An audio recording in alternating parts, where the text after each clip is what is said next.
Hi everybody, it's Christina. Welcome back to Adventures in Polish Land. Today I have my mid-month reading wrap-up for the month of August.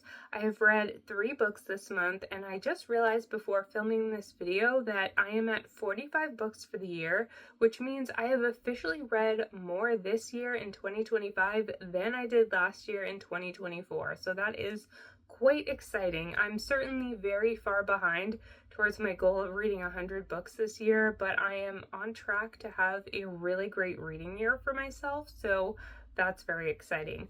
Let's jump into the 3 books I've read so far this month. The first one is Mrs. S by Kay Patrick.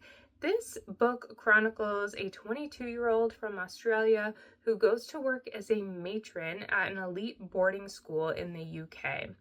And while they're there, they find themselves fascinated with the headmaster's wife, Mrs. S. The two become unlikely friends, and the book kind of revolves around their relationship and whether or not they're going to be something more than friends. This book is really great in terms of romantic suspense, but for me, it was just such a dense read because even though this is only 240 pages, the dialogue is written without any quotation marks and without any line breaks. So when you turn to any given page, it just looks like traditional paragraphs, and because of that, you have to really pay attention to every single sentence to discern if anyone is talking, if so, who is talking, and when there's a conversation, you have to really try to pick up on who is talking and when. And so that can be really challenging with this book. And it's also challenging because no characters except for Mr. S and Mrs. S are really named. Our protagonist is unnamed. All of the students in the book are just called the girls, and other characters are called by their titles as well, such as the nurse. So it's really an intriguing writing style, but it just didn't work for me. And for that reason, I gave this a 3-star rating. I will say I really appreciate this book's exploration of both gender and sexuality. It's never explicitly stated in the book, but our main character appears to be assigned female at birth and now identifying as non-binary. There aren't any gender markers specifically mentioned, but we know that our protagonist does bind their chest, and they also make some comments about not really fitting in with being the matron at the school. So I think this book resonates a lot with people who share similar journeys based on my reading of Goodreads and Reddit reviews. But for me, I didn't have that personal connection to the book, so perhaps that's why I didn't like it a little bit more. But if this sounds interesting to you, I would give it a try. Just keep in mind that the short length could easily be doubled if you had line breaks for the dialogue. But that's the first book I read this month. Then I picked up Everything Happens Today. This is by Jesse Browner, and this book follows a 17-year-old boy named Wes. At the beginning of the book, he is walking home to his Greenwich Village house, which is on the cover here, from the Upper East Side in New York City. He has just lost his virginity, and he is really, really upset about it because he believes he did it with the wrong girl and that he has hurt the girl that he's loved for the past year, even though they're not in a relationship, even though they've never gone on a date. But he's very upset about it. And the story chronicles this one single day in his life, and readers follow him as we meet his family and we learn more about his backstory. For me, unfortunately, this book was just a bit boring. I gave it a 3-star rating, and it really reminded me of The Catcher in the Rye by J.D. Salinger, which I really, really enjoyed. I read that, I believe, last year, and I just really liked that book. I could relate to our main character more in that one.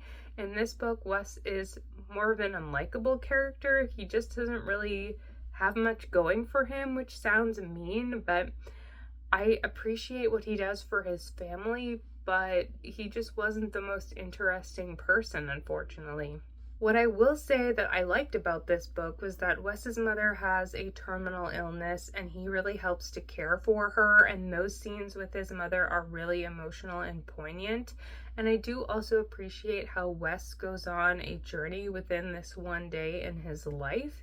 He does learn a lot about himself, and he kind of acknowledges that he's having a hard time as his teenage boy self, and that everything he thought he knew may not be the truth in actuality. So I can appreciate that about this story, but I wouldn't really recommend this book, because if I were going to recommend a story like this one, it would definitely be The Catcher in the Rye. This one is a bit of a phony, and sorry, I had to make that joke. So I decided to end my month by rereading a book that I've wanted to reread for quite a while. I actually read this book about 10 years ago now, and I figured it was time to pick it back up, and that is Gone Girl by Gillian Flynn. If you don't know the plotline of this book, I'll keep it very basic so as to avoid spoilers. The book opens on a couple's 5th wedding anniversary. We have Nick and Amy Dunn. They used to live in New York City, but they've moved to Nick's home state of Missouri because they both lost their jobs and Nick's parents were ill. And on the day of their anniversary, Nick is at the bar where he works, where he receives a call from his neighbor on the phone. And his neighbor goes, "Hey Nick, your door is open and your cat is sitting outside. It looks like something weird is going on over there." So Nick goes to his house. The door is open, his cat is outside, the iron is on, the tea kettle is on, and the living room's been destroyed. And wouldn't you know, his wife Amy is gone, and the story goes from there. This book is absolutely terrifying. Nick and Amy are the worst people you will ever meet, especially Amy. Not to give the story away at all, but they're both terrible people. And I think because of that, it makes the book even scarier, because what they do in this book is so extreme. The most extreme, right? But we all know people like this, or we know people who could be like this, and it makes you overthink everything. It makes you want to trust no one. It makes you want to question everything, which is not necessarily bad, especially in a time of age where AI is taking over and where things are not what they seem to be.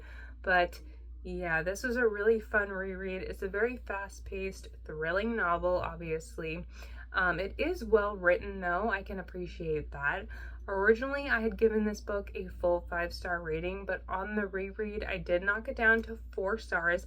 I found a couple of inconsistencies, and I think now, just looking back, I see how, in reality, a lot of the stuff that happens in this book, I think, wouldn't happen in that way in real life. So I gave it a 4 stars, but I definitely really enjoy this. This is one of the best thrillers that I've personally read, and I would consider reading her other books. So those are the 3 books that I've read this month. I haven't picked up another book yet, so I will have to go over to my TBR and pick out something good. But I will say I finally got to color in another state on my USA map, because Gone Girl is set in Missouri, so I colored in another state here. But yeah, I haven't read too many books set in the US this year, or I will say a lot of them have been set in New York, which is not a surprise, but we'll see if I can get some more states colored off the map as this month continues. I hope you are all having a great reading month. Let me know what you've read so far in the comments, and I will see you next time. Bye.